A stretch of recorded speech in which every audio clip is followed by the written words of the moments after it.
Si vous agissez malgré la peur, cela s'appelle du courage. Si vous ne faites pas quelque chose que vous désirez, c'est de la lâcheté.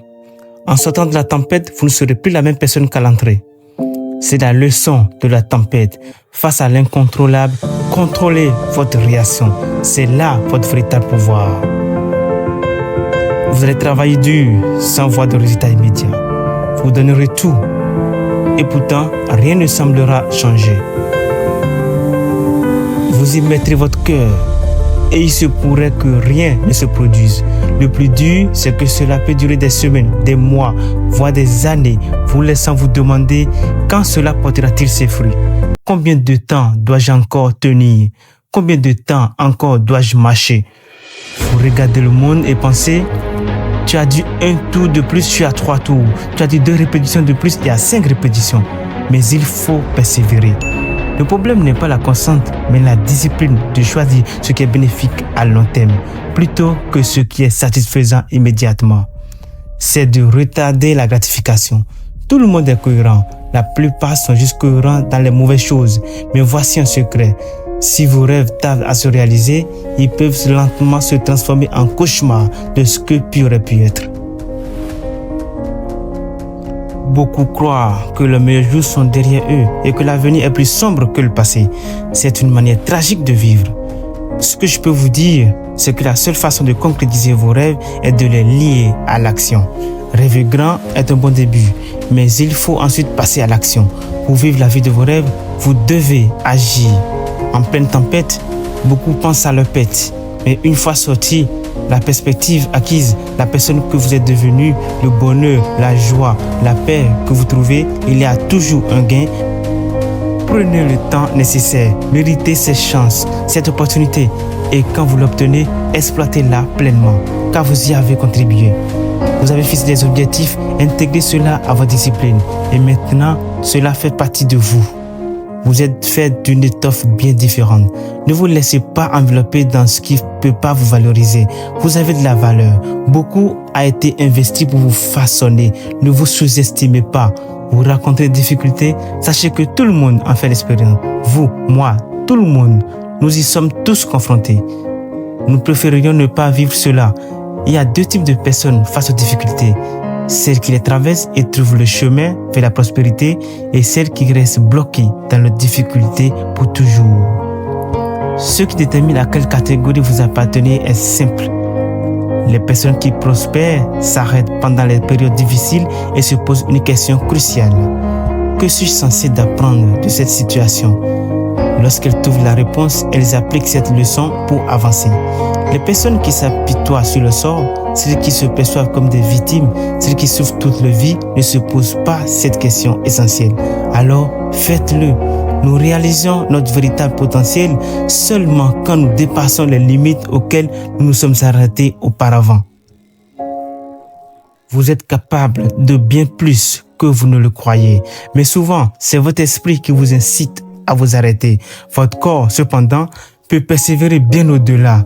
Quand votre corps atteint ses limites, votre esprit peut pousser encore plus loin. Vous détenez le contrôle. C'est à vous de décider si vous voulez vous arrêter ou continuer. Notez votre pourquoi. C'est cela qui vous motivera le jour où l'envie vous manque.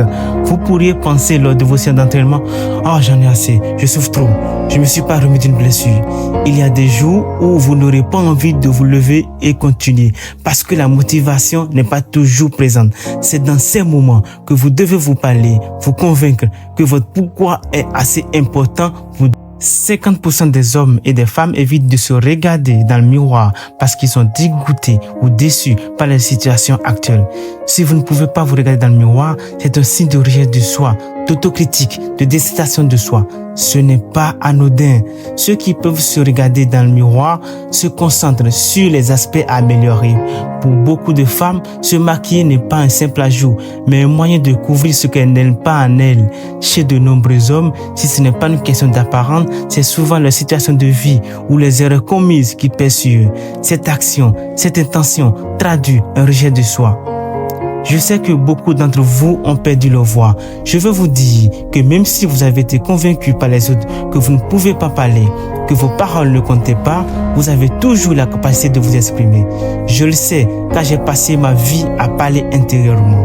Un sage a dit: ce qui me surprend le plus chez l'humanité, c'est notre nostalgie de l'enfance, notre empressement à grandir, puis notre désir de redevenir enfant. Nous sacrifions notre santé pour de l'argent, puis nous dépensons cet argent pour récupérer notre santé. Dans notre anxiété face à l'avenir, nous oublions de vivre le moment présent. Qui êtes-vous? Êtes-vous celui qui persévère? Découvrons-lui. Lorsque vous réaliserez que vous pouvez endurer plus que vous l'imaginiez, vous découvrirez votre véritable puissance. Ai-je des faiblesses? Je ne suis qu'une somme de faiblesses. Je ne suis pas naturellement fort, rapide ou souple. Je ne suis certainement pas la personne la plus intelligente. Je suis ému par des futilités. Je mange mal, je ne dors pas assez, je procrastine, je gaspille mon temps. Je me préoccupe de trivialités et néglige l'essentiel. Mon ego est surdimensionné. Mon esprit souvent trop étriqué. Cela dit, j'ai un adage. La plus grande force d'une personne est souvent sa plus grande faiblesse. Mais ces faiblesses peuvent se transformer en force. L'entrée détermine la sortie. La sortie forge la perspective. La perspective influence le résultat. Le résultat, en fin de compte, façonne le destin. Si vous traversez des épreuves dans votre vie, je m'adresse à vous. Quelle est votre réaction intérieure? Vous dites-vous que tout cela vous arrive pour une raison spécifique en vous demandant pourquoi cela m'arrive-t-il? Qu'ai-je fait pour mériter cela? Vous interrogez-vous sur la raison pour laquelle ces événements se produisent dans votre vie? Je vous pose cette question car j'ai moi-même vécu cela. Tout au long de ce parcours, je me suis constamment interrogé. Quelles leçons dois-je tirer de tout ce qui m'arrive? Le problème ne réside pas dans votre capacité à accomplir ce que vous devez faire. Je le répète chaque jour, il n'est jamais trop tard pour s'éveiller et devenir la personne que vous aspirez à être. Et vous le méritez. Et voici la clé pour y parvenir. Vous devez agir comme si vous croyez en vous-même avant même de réellement y croire. Je le répète, si vous voulez apprendre à ne plus douter de vous, à retrouver la foi en vous, avec la peur et l'incertitude, il faut commencer par agir. Encore une fois, vous devez agir comme si vous croyez en vous avant vraiment d'y croire. Laissez-moi donc vous expliquer. Demain matin, lorsque vous vous réveillerez et vous asseoirez sur ces chaises, commencez par agir comme si vous aviez confiance en vous. Lorsque vous persévérez, vous démontrez aux autres ce qui est possible.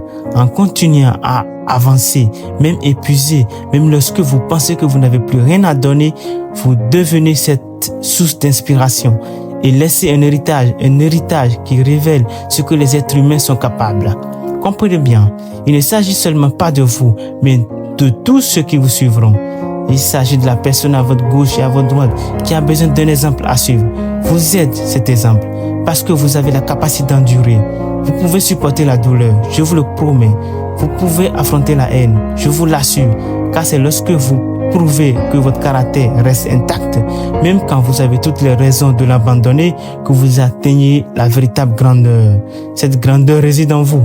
Vous avez la persévérance. Allez et révélez-la.